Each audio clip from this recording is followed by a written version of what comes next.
gluten sensitivity is not real. How many of you have been told that? How many of you have gone to your doctor and they said, you don't have a gluten sensitivity. You're not gluten sensitive. You'd have celiac disease.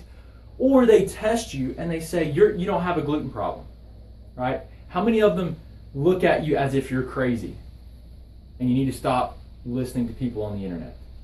A lot of you have heard that. A lot of you have heard that. And a lot of you that follow me, you know there's a problem with gluten. And we've seen this clinically, that removing gluten from the diet of someone that's autoimmune, and in particular that has Hashimoto's, multiple sclerosis, or rheumatoid arthritis, tends to show significant clinical improvements. Okay, we find that that's more common. Studies have shown us that there's a connection between Hashimoto's and gluten. And there was a study done at Columbia University Medical Center, and they showed us that it is real. It is a real thing. And when we're looking at gluten sensitivities, guys, I want you to know something. Your doctors, they check for celiac disease for reactions to an enzyme in your gut, and then they'll do biopsies. And those are a few of the ways that they really confirm celiac disease, which celiac disease is not gluten sensitivity. They're not the same thing. Celiac disease is where you have a very profound reaction to gluten inside the small intestine. Okay, and what it does is, they look to see if you're reacting to gluten, and if you react to transglutaminase, if your immune system's attacking this in the gut. Then they'll take a biopsy, and they want to see if the lining of the small intestine has damage to it. And basically, the cells of your digestive tract kind of look like my hand here. They have these finger-like projections that point into the digestive tract called microvilli, and they have a cell body, and they touch up against one another like this. And what they do is when they take a biopsy, they look at it under a microscope and see if this is present. If there's shortening or blunting, where they're getting shorter, or the microvilli are just like little nubs, they call that Marsh 1, Marsh 2, and they grade the severity of the microvilli damage. That's really how you get the diagnosis of celiac disease. But again, guys, that's not gluten sensitivity. That is a reaction in the small intestine. It's estimated, we used to think it was about 1% of the population had celiac disease. Now there's some of the latest research has shown us that there's about a 500% increase in the incidence rate. Not really sure why. There's theories on it that it could be due to herbicides that are sprayed on it that create residues, and that in combination with eating the wheat with the residue, that it creates an immune response. I think that's probably likely. The other thing is that the wheat has been crossbred and deaminated, so that it can basically, it's a different form of wheat. The protein in the wheat is different than it was 50 years ago, and it can sit in a silo where it can be stored and it won't mold as easy. So the wheat's different than it was. There's herbicides and pesticides and things sprayed all over it. Some of it is has mold that grows in the silos, and if any of that's processed together, you're eating this thing that has residues of the herbicides. That's a different protein structure than it's been, and also if there's mold and it's not completely, if there's mold in there, then you might be reacting to the mold on top of that. So you've got this super potent reactive combination of things. So anyway, celiac disease, we're seeing an increase in that, but it's not gluten sensitivity.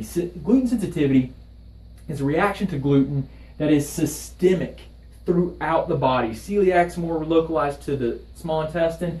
Gluten sensitivity is throughout the entire body, guys. Throughout the entire body. It travels through the bloodstream. So that's why when people might have gluten sensitivity, the symptoms aren't GI related necessarily. It could be brain fog or skin issues or something else, but it doesn't have to be at all a classic, GI upset.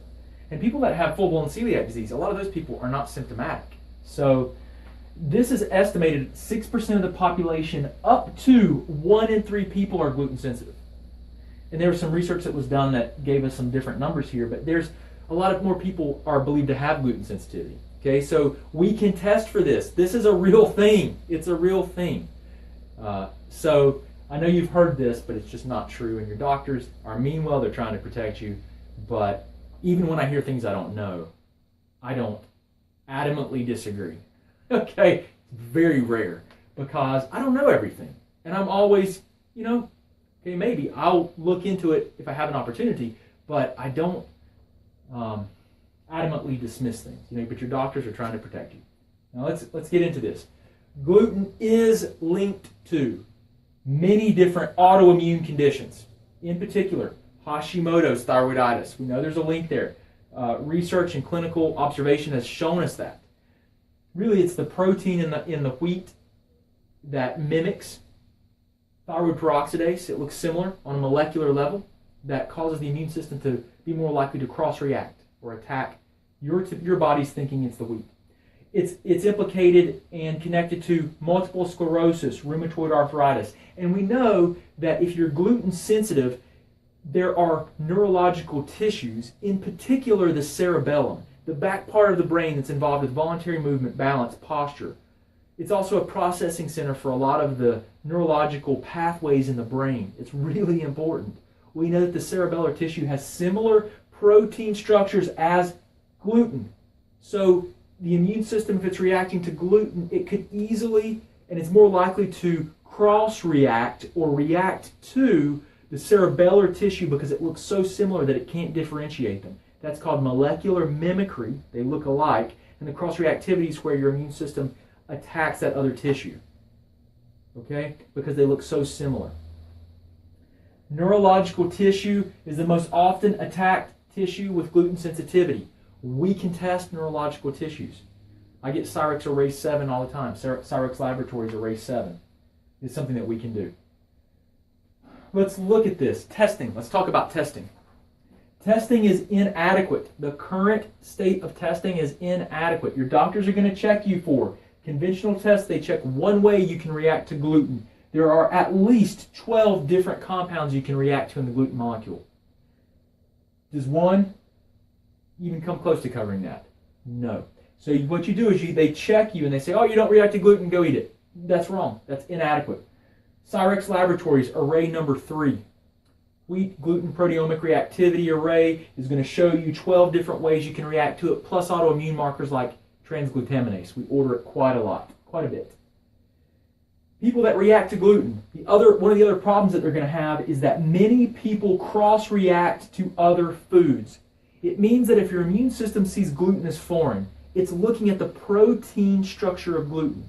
The protein structure of gluten looks like the protein structure of other foods. So much like those other foods that your immune system may see dairy, for example, which is the most common cross-reactive food, and your immune system may see dairy protein and not be able to tell it apart from gluten and react to it exactly as if it was reacting to gluten. This is incredibly important, guys. It's why food is so important. Now, the other thing is, remember I mentioned how autoimmunity and autoimmune conditions are linked to gluten sensitivity. Now, what I just explained with the food, the dairy proteins can look a lot like gluten proteins, is the same kind of concept. That's the molecular mimicry. On a molecular level, the casein, the dairy, looks a lot like the gluten proteins. Okay? So they look so similar the immune system can't differentiate them, and it will attack them both as being the same thing.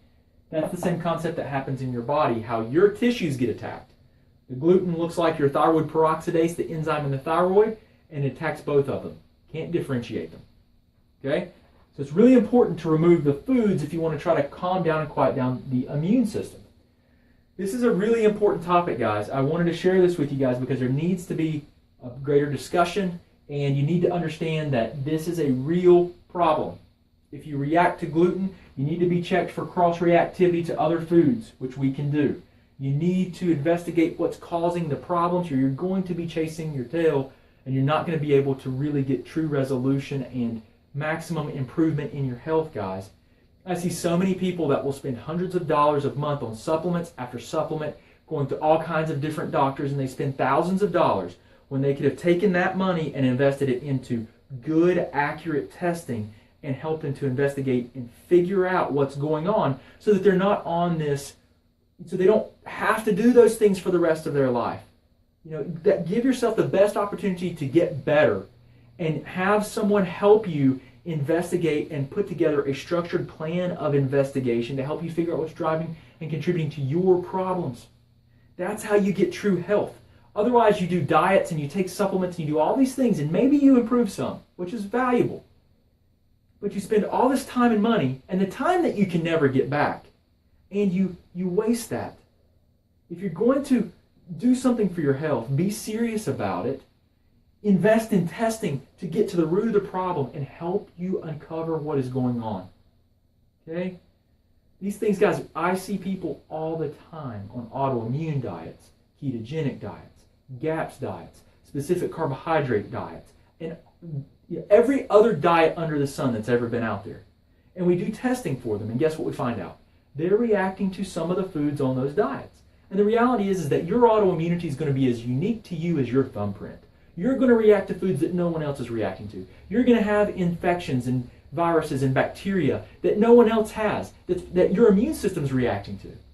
You're going to be reacting to chemicals in your environment that are promoting the immune system and autoimmunity that no one else is reacting to. So those are the things that you really have to start looking at and considering what's promoting my immune response and how can I work to dampen that as best possible. So testing is one of the best ways to do that.